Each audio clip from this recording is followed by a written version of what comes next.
Good morning, my friends. Hello. My name is Natasha. I am the creator and the founder of the Glow Up Method, and I'm so excited to be here with you today. So today, my kind of thought process, my inspiration for the day has really been expanding on this concept of slowing down. And I'm most recently, like I have said, have had this little weight hanging on my shoulders. One of my son's teammates had a terrible accident and literally broke his neck. And we are so generously given information from his sister, who was also a classmate of my son, another son. And so, like I said, I feel a lot of personal connections because I've known this family for 10 plus years. I've interacted with them all. I have been on soccer fields or ran into them in school. Like, there's been, we've taken tournament trips where, you're spending quite a bit of time with the parents. And so you're really getting to know and develop these relationships and bonds. And again, I had this other bond to this family because most people just live their life, or as far as it seems, they have the normal healthy life. You get pregnant, you get married, you have a job, you go home with your healthy baby, your kids are healthy, they don't break bones, they're just for me, the anomalies, my normal is not that. And so this family, albeit we've had very different health scares with our kids or health situations with our kids, there are a lot that even overlap. So you have this extra sense of, compassion and empathy, because I can empathize with somebody or sympathize with them. But if I don't have that kind of here is my experience through it, it's not the same. It is similar. Like, I can feel deeply and I can feel the thing, but when without a reasonable doubt what it's like to be handed EpiPens and said even one touch of the tongue of a peanut can kill your child, you get that. You're like, what? That doesn't, this is something that grows naturally. This isn't something that humans have created. You're telling me something that is put on this beautiful earth just by my child's smallest ingestion of can end this beautiful life. And it's further confirmed that I've seen, I have friends, I have people that I know or have come to know or interacted with who have had a child that have had the same diagnosis and had something go wrong. And usually it's not at home. Usually, sometimes it is because you bring products in and not all labeling is correct, or you go on a trip and there's maybe a language barrier, and you do your due diligence, they confirm this is safe, and then still the unthinkable happens, right? Or you purchase something, you read it all, there's nothing about peanuts in there's nothing about that, you bring it home, and this is the safe place, this is where you can consume everything. When my son was diagnosed with a peanut allergy, let me tell you, we all of a sudden got out big black garbage bags and cleared anything that may contain, that actually directly contained. And it was like, oh my gosh, there's so many things in here that we had in our home that were these potential, grenades, for him. And, it just, you have this also survivor's guilt. How come I can just sit here and eat this peanut? I can eat handfuls and not a thing. Yet here he would be in a classroom that somebody else had a sandwich in a Ziploc bag, in a lunchbox, in their backpack, and he would have reactions. What? What? what? That just makes no sense. So this family also understands this journey because their child also has a very high, like, and everybody, like I say, there's no degree. Like, you can have a mild, whatever, it doesn't matter. Like, you can have peanut allergies and be around it and not be affected, but that there's no indication of, that one time that you have it and it ends up being lethal for you or detrimental to you. So again, I'm a very proactive person. The anxiety, like, I was researching from that day forward on every kind of up and coming, breakthroughs and things. And so, I was always in contact with the Sean Parker, immunization lab. Like, I was literally like, they're like, he is too young. I'm like, I know, but my job is to advocate, and my job is to be that squeaky wheel, because a time is going to come, and God willing, he'll still be alive. Nothing will ever, come between that.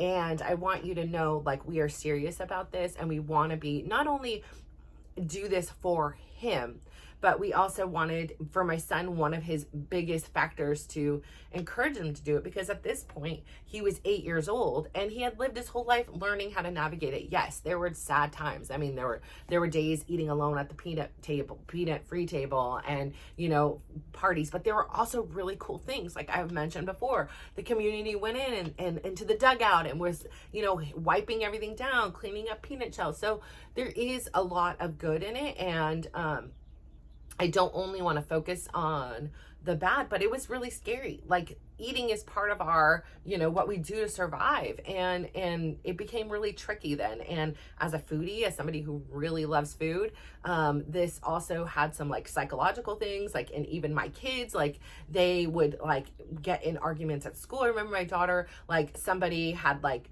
wiped peanut butter on her, like, just being silly, like at the lunch table, unknowing, and she freaked out, and this could kill my brother, and da da da da da. And she wouldn't even sit next to somebody who had peanut butter because she was worried it would get on her clothes and come home and it might get, like, there's so much anxiety that had went around protecting him. So again, not to go on that tangent, but I understand, right? Like, I did, again, it was a tournament we were away at, and, she was making these, so she had got these chocolate rice cakes and then got peanut butter and was putting it on there. And she was just like she was just eating it in pure joy. And I was like, oh my gosh, that looks really good. Like, it is past my fasting time, but like, you're making that look really good. Like, you are just like in it with it. And she's like, that's when she opened up to me about his peanut allergy. And it was something we knew about before, but she had really went into all the details and everything around it.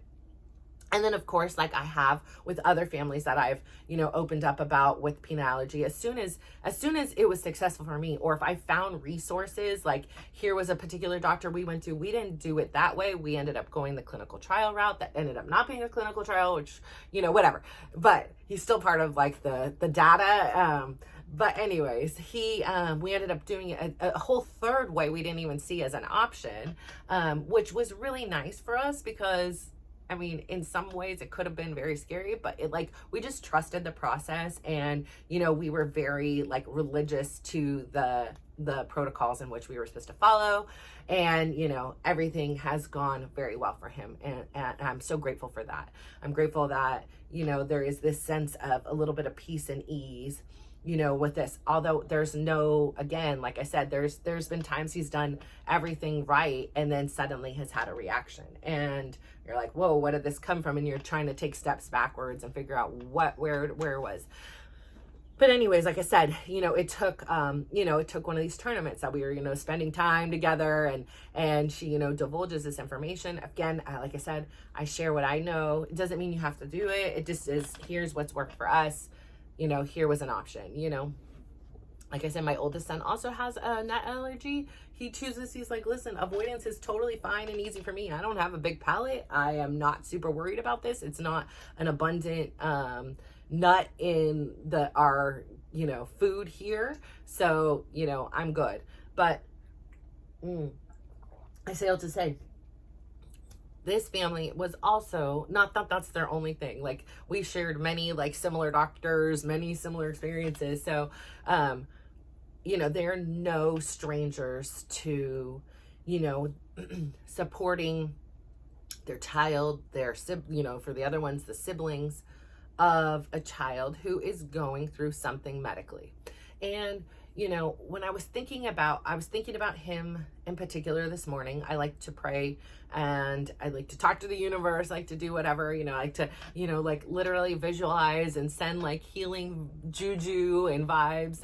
And yeah, maybe none of it does anything, but if there's a 0.00001 chance that somebody hears my prayer, that the universe is able to respond, that, my healing juju goes out there and for a second he feels fine, like it's all worth it for me. It's just getting in that zone and focusing on somebody else. And so I was thinking a lot about him, and I was thinking about the situation, and I was thinking about how whenever I've been in that situation, there's usually a moment that, when something happens to my kids, where I think about things, and almost like if there were parallel universes, right? Like my uncle was like really into like science fiction and things like that. So he kind of opened up my mind to these like thoughts and notions that like I just was never exposed to, never considered, never thought of, any of those things. So he really liked this one cartoon show called, like, it was like adult cartoon called like Rick and Morty. And so he was like, here is a lot of the concepts, like especially the first few seasons. I watched the first few, but I haven't watched the other ones, so I can't go on those. But a couple of the first ones, he was like, this is kind of like showing you like what I've been trying to teach you in regards to like parallel universes and things like that. And so I kind of got it. And so like in some ways, like I would sit there in a hospital and I would think like somewhere in this other universe, if this parallel universe stuff exists, there is a version of us that isn't in a hospital. There is a version of us that my kid wasn't hurt. And yeah, there's a version of us that the other stuff I don't even want to think about, right? But like, there are things. And so I think about like sometimes when I'm in there, it'll it'll come up like, maybe I'll be a calendar reminder or some event that the other kids are participating in that we are not, we're here. And I start to think about like how in this other world or in this other place, this could be happening, but instead we're here and you can't change where you're at. But like in that moment, in that situation, the slowing down is really a gift. I mean, one of the things that she had noticed, so he had to have another surgery, and she was so grateful to hear his voice. Just such a gift, right? And then this is something that sometimes we don't have kids, like we don't all have kids, but we all know a kid or, a loved one. And sometimes that just the sound of the voice is on our nerves, right? Like could be a spouse, could be a friend, could be a family member. And it's not something you even want to admit. You're just like, quiet, like stop, right? But here you are in this other place that you never imagined you'd be yourself in, right? You're having this medical crisis, and the biggest gift is hearing the voice, like hearing their voice. Like there were times once my aunt's cancer had spread to her brain and the tumors were so abundant that she just one day stopped talking. And how much I would have given to just hear her say something one more time. And, it is such a gift. And slowing down and having this time together. I mean, one of the biggest gifts for my son's ACL injury was we began taking nightly walks. Now we did it until it got cold, and I know he tried to keep me on board, and he was like, Mom, there is a thing called a jacket that was in it. It's a new invention for you maybe. And I just was so cold and my achy bones were tired. Like it just was, I didn't do it. But now it's the summertime, so I'm like, anybody want to go for a walk? Anybody want to go to the pool? Like I'm back, like my body can move again. And I really appreciated that time. I mean, we saw really cool, like all the, SpaceX things getting launched. We saw beautiful stars and moons and, streaks in the sky and, birds and animals. Like we saw a lot. We had so many really heartfelt conversations that without the technology, without being at home and your things, without all the distractions, it was just this one-on-one time. And we weren't walking to hit a certain pace. Actually, we were walking very, very slow as he was rebuilding up those muscles. And it was this beautiful time together. And so, yeah, the injury itself sucks. Like, it sucks. He is still a year post-injury, almost a year post-op. He is still in pain. Like, that sucks, right? Like, that's just, and it's not a lack of doing anything. He does PT every day almost. He's active. He, follows the plan. He goes to PT twice a week, most weeks throughout this entire process. He rarely, if ever, misses. And when he goes, he's giving 110. There's some days that he's like literally on the ground about to vomit, or nauseous or dizzy, because he gives so much. But that doesn't mean that the pain has gone away. And so, we just never know. So having these moments to slow down and really be mindful for the present. Yes, this situation for them, I can imagine, is one of the last situations they would ever have imagined themselves to be in and wouldn't want to be. I mean, you want to be at home. You want to be where it's comfortable. You want to be, tomorrow their soccer training begins. He wants to be throwing on his soccer gear and running around on the field with his buddies, right? Like, this is what we want to do, but this is where we are. And having the wisdom, having the emotional intelligence to be present in that situation is so huge. And as the advocate and as the supporter, it is too. It is to see, like she has expressed and time again, those little moments, those moments in prayer, those moments in, solidarity, the hearing a voice, like something we take so for granted most days now becomes this really important thing. And then you realize all those things that I thought were so important are really not. So slowing down is sometimes the biggest gift you can give yourself. We always think we got to be in the fast lane to get there quicker. We got to hurry up and let's go from one thing to another. But sometimes when we slow down and enjoy the ride, we're going to get to the same destination. We're going to get to the same place. Actually, sometimes we get there at the same exact time. And even there's times when you get there ahead because you don't know what happens in the lane down the road. So I say all that to say, having these morning walks, usually in the morning, sometimes it's been the evening because it's been hot, but taking these solo, silent walks in the morning has been very, very healthy for me. It's been a slowing down. This morning, I was also frustrated. I was, I work really hard at keeping the house clean. And if everybody just pulls their weight, then that's, I don't have to spend an extra hour, right? Like cleaning up after 6 people. And I went downstairs and it was like, here was one thing somebody left. Here's another thing somebody left. And I just wanted to sweep and vacuum, but I needed to either A, move what they had left out, or B, sweep around it. And I just felt really frustrated. Like, I felt so annoyed because, I had stuff downstairs last night, but before I went to bed, even though I was tired, I brought all my stuff back upstairs, even though I knew I would be taking it back in the morning, because this is a community space. It's not just, I'm too lazy, I'm going to take this out, I'm not going to put it back. And I think for so many years, I've enabled this behavior because it was like, oh, it's just this. Let me just take the cooler up. Oh, let me just, the cooler with the ice for the knees or whatever. Oh, it's just the air fryer. I'll go put it away. Oh, it's just the computer monitor. I'll go put it away. But if you add all those just stuff, that's an hour of my life that I am no longer doing things that I want to do so that you could be lazy and not put away your stuff. And yes, of course, there's times when, there's life gets in the way and you're in a hurry and you're rushing out. Like I said, I'm not perfect. Yesterday, because I had that little bit of heat exhaustion when I left my hair dryer out and stuff, but as soon as I got home, I cleaned it up, put everything back where it belonged, and went about my evening. But it's, so I felt this frustration, and at first I sent a message to the kids saying, here and to Chris, here's, you guys please clean up your stuff, here's this, thing, but I still felt frustrated. And I felt like when I was on my walk, I was able to like really ask myself, because now I wasn't just in the zone. I was kind of removed from it. I didn't have to, first thing I walked down the stairs, see the cooler and all the, the wires and the knee pad and all the stuff on it.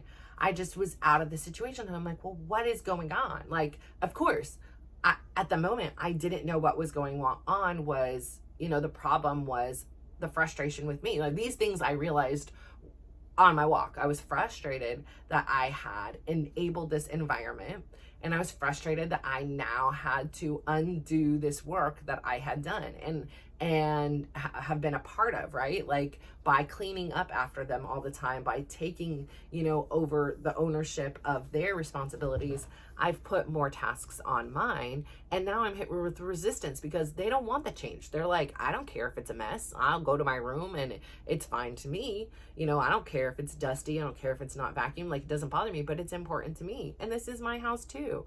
And so again, like I said, I have one kid that has to live with me because he's under 18, but the other three, it's by choice, my friends. You are 18, 22, and 24.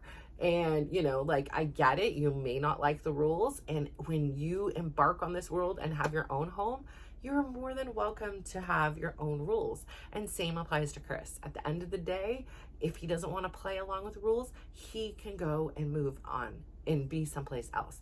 I'm not going to be sacrificing my own comfort so that they can leave a mess. I can get it if it was the other way around and they're like, hey mom, clean up your messes, and then I'm not, like, I'm leaving a mess. I'm leaving the house better than and cleaner than the way I found it. And that's what I'm expecting of them as long as they live here. And if that's an issue, then I'm so sorry about that, but there's a bazillion other places you can go. To be quite frank, like, and so I am frustrated because I have to undo that work. Or, like, I'm in that conundrum. Either I do it and be quiet and just not have the conflict, or I ask them to do it, realize they're not always going to, like, play this whole little game back and forth. And so I think at the end of the day, the hardest part is establishing the new rules and the new, requirements, because the game is changing, and explaining them to somebody else and then hopefully having them follow them. And they're not necessarily rules, but they're things that you should do everywhere. Like, we don't go out in the community and just leave our junk and our trash everywhere for somebody else to clean up. We put our trash in the, most of us, in the garbage. We put our shopping cart back where the shopping cart to go. Like, we are responsible and knowing we're a part of community, and that doesn't end when you hit the door. It's not like, oh, okay, now you're the mom and it's your responsibility to pay, cook, clean, shop, manage, drive me here, do all these things. No, like, if that's your conception of a parent, then I'm sorry. I was the one for a long time, but I'm not that type of parent anymore. And I'm not that type of person anymore, because that hour is really valuable to me. And I really, that's the end of the day, is what I think my frustration came from, is like, I want something, and in some way it felt like I needed to kind of sacrifice some of my time and my morals and my, integrity in order to achieve that. So as it sits, all those things still sit around the living room, and, everybody is calmly asleep as I've, cleaned, walked, meditated, done my whole morning thing. But that's me. That's my life, right? This is their life. I do still pay the price because there's the mess down there. And I'm hoping, that today that will get done. If not, then what do I do? Do I sit here and say, well, then you're grounded? What is the consequence? What is the thing? I'm trying to come to them and very nicely and say these things. And, I'm just hoping that they can see me as a human and respond and understand that, it's not that hard to clean up after yourselves. If you eat something, put the dishes in the dishwasher. If you cook with something, hand wash the pot and put it away. Like, don't leave it for tomorrow, which you can do today. Because oftentimes when they do, they knew, oh, well, mom will just do that. Or somebody will, I don't even know if they knew it was me, just miraculously it's done.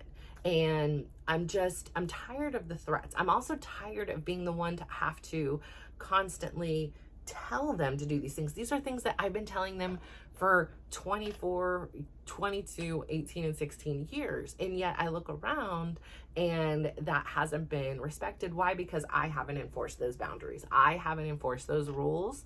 And by just doing it, I've created this really big monster now. And it's getting better. It's kind of getting better in some ways, but in some ways it just rears its ugly head often. So having this silent walk, even though it's a frustrating thing, really got me to the root of well, why? Why does it bother you that the monitor is left out and the computer is left out and the air fryer is left out and the cooler is left out? Why is it bothering you? Well, because I worked really hard yesterday to make sure when I went to bed that everything was clean and looked, great. So I can come downstairs, start my work in a very clean, fresh environment, but then I come down and it's a hell, and it is the opposite of peace. It is anxiety, it is stressful, it is more work. And it wasn't as a direct, I didn't do that. I didn't make that mess. So, why do I have to clean it? Kind of thing. And I know that sounds childish, right? But that's kind of how I feel. I didn't eat that food. I didn't, I bought it, but I didn't eat it. I didn't prepare it. So, I come down and it's a pot smelling, and I don't know, it just sets me off and sets the tone for my day the way I don't like it, which is why every night before I go to sleep, I like to clean up my room, or, I have certain places I put my pillows and my blankets that I'm not sleeping with, especially now that it's so freaking hot. I have my little routines and my things. And this minimum respect I have now acquired for myself, because it wasn't that way. I used to go to sleep with my room a hovel, there would be clothes piled up as high as I am right now, and mess and paperwork and anything, kids' toys in here, all these things. And so I've worked really hard to kind of declutter my mind, declutter my environment, and feel calmness and peace, and getting silent, getting mindful, having these breathing exercises and these moments when I can reflect on what is really going on. Instead of just focusing on the issue, just focus on why is it an issue for me, and what I can do to just understand it a little bit more. And if there's any options for me to, try to, solve it or communicate what is going on. And there's no, like I say, guarantee that the recipients of the communication are going to be open or, willing or whatever. But my job is to do what is right for me. And so the first thing is understanding why, and why is this a big deal? Why does it matter to me? It doesn't matter to them. So why does it matter to me? So, realizing that and having the complexity of how many layers deep this goes. It's not about the cooler.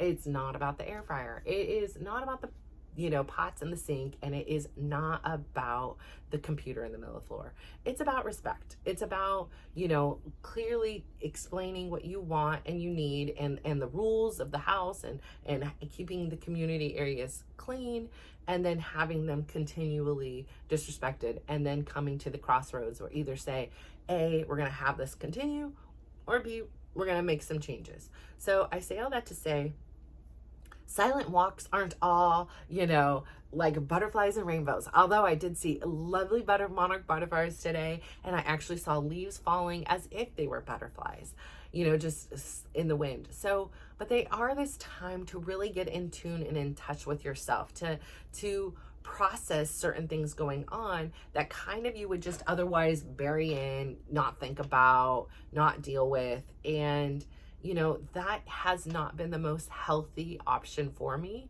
And so silence comes, and slowing down comes with so many different perspectives. When we get out of that fast lane, when we get out of the routine of what we always know, going slow and taking a look around or taking a look within provides this opportunity for clarity, perspective, and understanding of yourself, so that you can move forward in the future, starting right now in the present, as the person you want to be, as a person who is not only understanding why you have a boundary, but also understanding how to communicate those boundaries and enforce them. Because really, at the end of the day, these boundaries are made to protect us from us, right? Like, it isn't about like protecting us from other people. It's protecting us from us. It's protecting me from going and spending an hour cleaning up all this 1 minute here, 1 minute here, 1 minute here of somebody else's mistakes or messes or whatever. And that's what I've done my whole life. Like, whether I was asked or not, I would go in and fix things, help things, write letters, do these things. And I gave up so much of my time and my life for other people. And it never was really like valued. It was never really reciprocated. It was never asked for. And at the end of the day, all it did was leave me dry.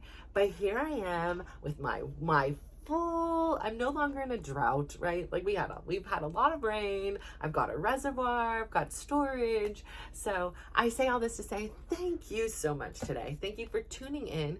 Please take a moment today and slow down. It could be the way you drive. It could be on a walk. It could be just slowing down in your life. And when you slow down, whatever the instigator is a divorce, an injury, an accident, a health scare, something that has happened.